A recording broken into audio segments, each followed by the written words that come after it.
Bonjour madame. Ceux qui sont en train de vous suivre veulent savoir exactement qui est M. Jean-Paul Boba. Merci beaucoup madame. Jean-Paul Bobako, c'est un jeune entrepreneur congolais et il est aussi lui-même le président fondateur de la fondation qui porte mon nom, la fondation Jean-Paul Bobako et FJB en sigle. Je suis de la province de la Mongala, territoire de Bongandanga, secteur de Bossomelo. Monsieur Jean-Paul Bobako, quelles sont les motivations qui vous ont justement poussé à créer cette fondation qui porte justement votre nom? Merci beaucoup madame. Il y a plusieurs motivations sur cette création de la fondation. La fondation créée, c'était le 10 septembre 2019 à Limité sur 2e rue, en face de l'église de la Compassion. C'est là où notre siège. On a créé la fondation. Je suis un jeune âgé de 28 ans, né et grandi au Congo. Je suis un orphelin. Je suis un orphelin de père et de mère. Je subis l'injustice dans ma vie. Je manquais même à manger. Je manquais même comment je peux me scolariser. Je ne savais pas quoi faire. Mais par la grâce de Dieu, lorsque le président Félix Tshisekedi est venu, il avait dit dans son discours qui était ex-abrupte, je dois faire de la jeunesse congolaise une jeunesse de millionnaires, voire même milliardaires pendant mon mandat. Et c'est par là que je m'étais accroché dans cette optique. J'ai consolidé de créer cette fondation. Quand j'ai créé cette fondation, j'ai aidé à travers la numérisation. Ça m'a donné quelques moyens. J'ai amené la fondation au niveau national, au niveau provincial, qui est notre province de la Mongala, au niveau territoire, qui est notre territoire de Bongana, mais notamment précisément dans mon secteur de Bossomelo, là où je suis né, pour soutenir les jeunes comme moi, les jeunes orphelins, qui manquent même les cahiers pour étudier, qui manquent même les sacs en dos, qui étudient dans des conditions inadmissibles. Voilà un peu la raison primordiale. J'avais créé cette fondation pour des œuvres caritatives. Dans cette fondation, vous allez voir, il y a plusieurs branches que j'avais exhibées là. Nous sommes dans l'assurance santé que nous aurions entamé. Nous sommes dans la promotion de l'entrepreneuriat de la jeunesse congolaise en général et celle de Bongandanga en particulier. Nous sommes dans le renforcement des capacités humaines et l'acquisition des compétences. Et nous allons montrer aux jeunes gens comment chercher, comment entreprendre. Pourquoi? Parce que tout le monde se pensait toujours dans la politique. Voilà un peu la raison pour laquelle on ne peut pas seulement nous tous partir dans la politique, nous devons aussi travailler la politique autrement. D'où la fondation est là pour tout le monde. Monsieur Jean-Paul, nous vous avons suivi, vous êtes en train de beaucoup plus... vous avez un regard aussi particulier envers la jeunesse congolaise. Mais pourquoi votre cible est justement la jeunesse congolaise? Merci beaucoup, madame. Il y a beaucoup de philosophes ou beaucoup d'historiens qui définissent la jeunesse comme un état de l'esprit. Où la jeunesse, c'est l'intervalle de 17 ans à 20 ans ou à 25 ans ou 30 ans. Non. Mais moi, je vais définir la jeunesse de ma manière à moi pour dire que la jeunesse, c'est maintenant ou jamais. Comment? Parce que on pensait que nos vieux qui disaient on doit faire de la jeunesse l'avenir de demain. Mais je suis âgé de... Je suis un enfant, je suis un jeune né le 1er janvier 1995. J'ai que 28 ans maintenant. Mais je n'ai pas vu ce que ce vieux-là a prévu pour nous.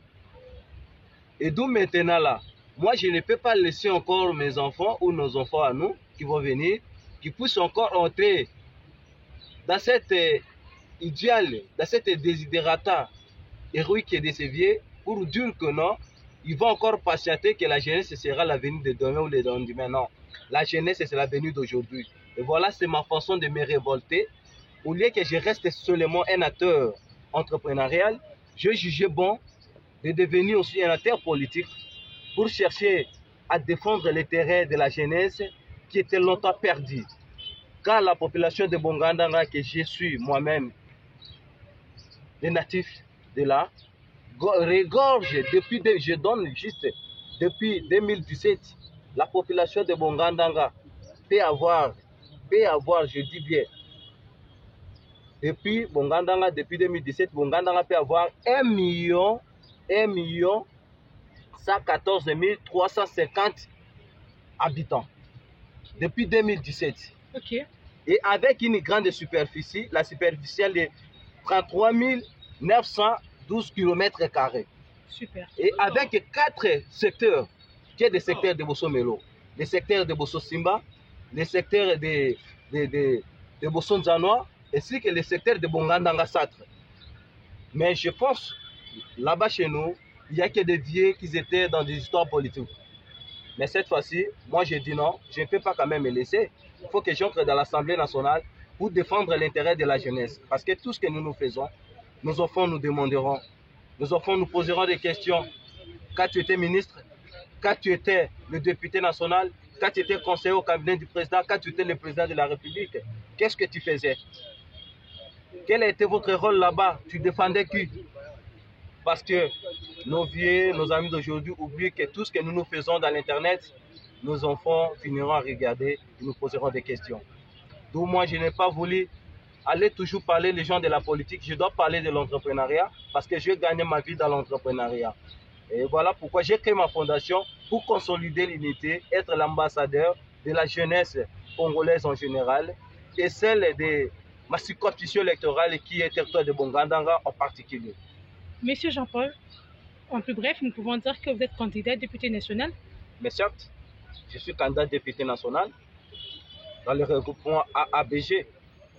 Quel serait justement votre apport? Parce que vous êtes là pour défendre la jeunesse congolaise. Mais étant que jeune, quel sera votre apport, votre contribution à ce prochain gouvernement? Merci beaucoup, madame. Je peux dire que j'ai des apports. Quels sont ces apports?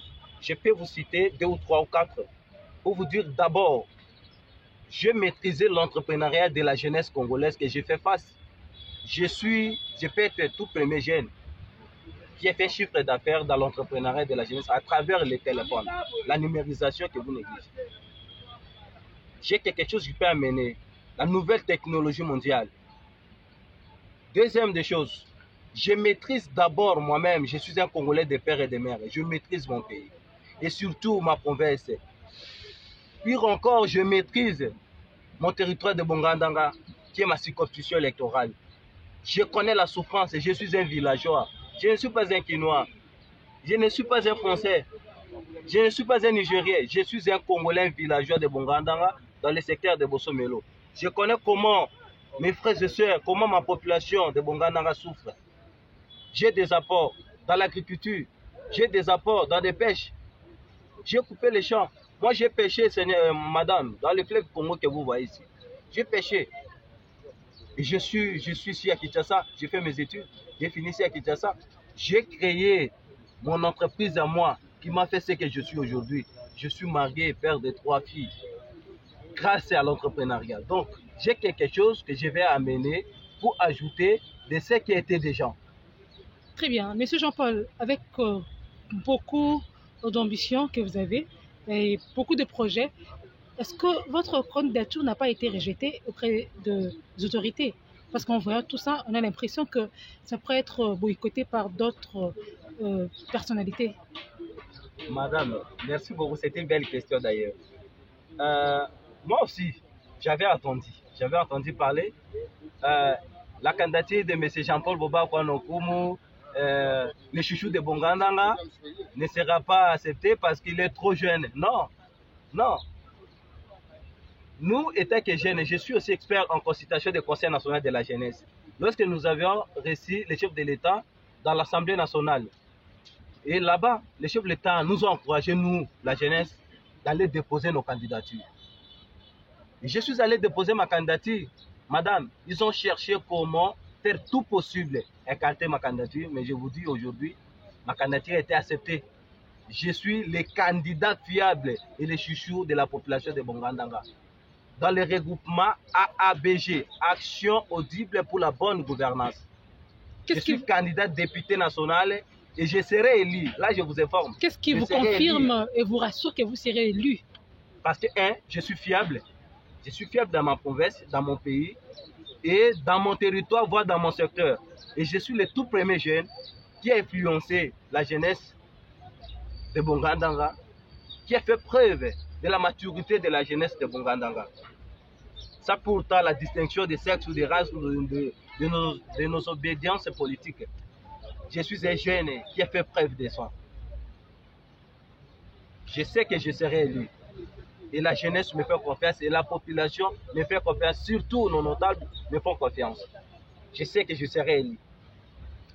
Très bien. Quel serait votre dernier mot avant de clôturer justement cette interview? Merci beaucoup, madame. Je pense que les derniers mots que je peux lasser, je dois lasser d'abord à la population congolaise en général.